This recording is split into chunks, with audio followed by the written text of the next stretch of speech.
The original Tattie dog video now has over 1 million views, which is just crazy. I actually filmed that video about a year before I put it together and then posted it, and I only did that because I was on holiday and I couldn't make any dinner to share a video, and I was trying to do one a day. Anyway, why does that matter? The point is, it was just a quick video that I threw together, and it seems like everybody in the world loves anything covered in fried mashed potatoes. So this is like an attempt at trying to give you the recipe and how to do it. I've already done a video about the recipe, but it was a bit quick and not really full of information, so this one's going to have a bit more. The main thing you need to do is get your mashed potato and put loads of corn flour in it like this, and you're trying to make it into like a dough. You could also use this to make a thing called a Tattie scone, which I'm not sure it is exclusive to Scotland, but we seem to have Tattie scones on like rolls and stuff here for breakfast. I don't mind them. I wouldn't really go out my way for one. Sometimes a nice fried Tattie scone and beans is good. Anyway, that's really going off topic. You get your dough, which is made from corn flour and mashed potatoes, and heavily seasoned. So don't come for me with the seasoning. There's plenty of seasoning in the mashed potatoes, and butter and milk.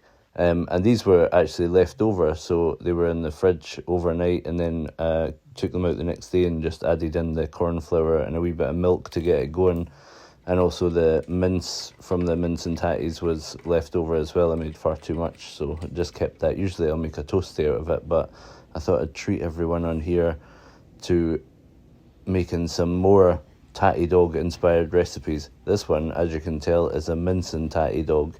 Mince and tatties, again, Scottish dish, I think. I think maybe it's British, I don't know. Anyway, we used to have it when we were growing up. But this is like with fried potatoes, fried mashed potatoes instead of mashed potatoes on the side. And if you're really unlucky, you might go to someone's house for mince and tatties, and they'll give you something which is like really wet, and then also instead of having the mashed potatoes, they just give you like cut up potatoes, and that is a bad day. You don't want just cut up potatoes for your mince and tatties. It needs to be mashed potatoes, and it needs to be full of butter and milk, and I usually put garlic in there, and sometimes cream cheese as well if I'm feeling extra extravagant.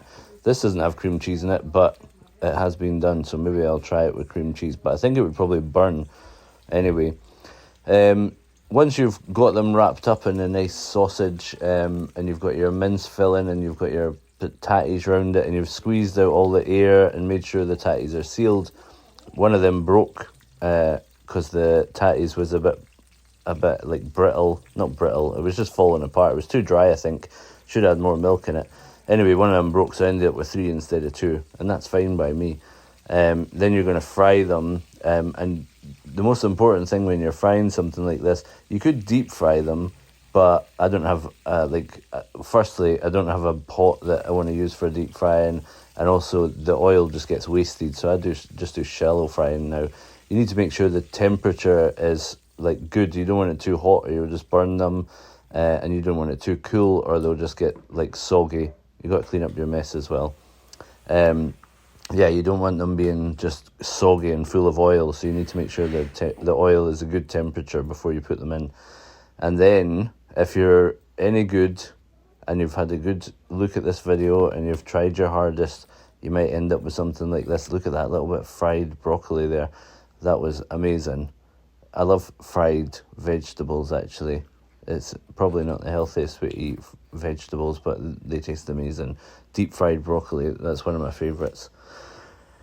And then anyway, once you're done, you'll have your tatty dogs, and then you have to eat them quick before the family comes and gets them, because they will come and get them, and then you'll not see them again. Listen to it. Had this little taster before I told anybody I'd made them, and then I told the kids, and then they ate that little one and only left me with a big one and this little one, which I ate. Hopefully that's been helpful. If you've stuck with it this far, follow me, subscribe, leave a comment, tell me what you'd put in your tatty dogs.